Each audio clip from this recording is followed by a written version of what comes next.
Tai esu Mantvydas, esu agentūros What About vadovas. Ką mes darome, tai dirbam su digital reklama. Šiaip esam trečia pagal dydį Lietuvoje pagal apyvartą digital agentūra.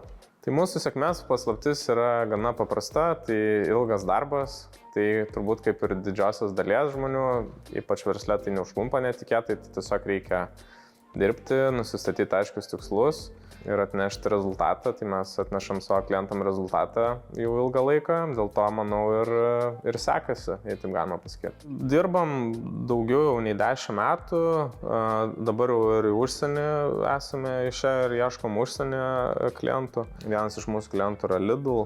Tai su jais jau labai ilgai dirbam, nuo pat atidarymo vienas ir mūsų sėkmės istorijų, dėl to, kad mumis patikėjo, nors mes buvom ten visiškai dar tik pradedantis veiklą, o šiaip tai daugiau orientuojamas į e-komerciją, į e-verslus, kurie turi elektroninės parduotuvės ir padedam jiems pritraukti žmonės, kurie ten kažką įsigyja ir taip toliau, nes ten yra didesni biudžetai, galima daugiau nuveikti dalykų, daugiau testuoti, nes yra labai daug kanalų, kuriems mažesni prekių ženklai tiesiog neturi biudžetų ir negali tiesiog daug sau leisti.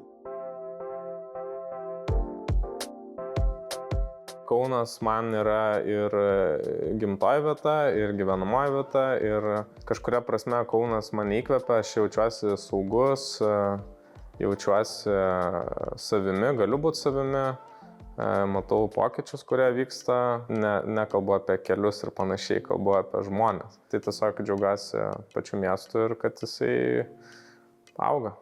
Toks, gal sakyčiau, ir uždaras, ir atviras to pačiu. Uždaras dėl to, kad tie žmonės, kurie čia nėra gimę, nėra užaugę, jie daug nežino konteksto, kaip čia viskas keitėsi ir taip toliau, dėl to jiems tai yra tiesiog dar vienas miestas, man yra kitaip.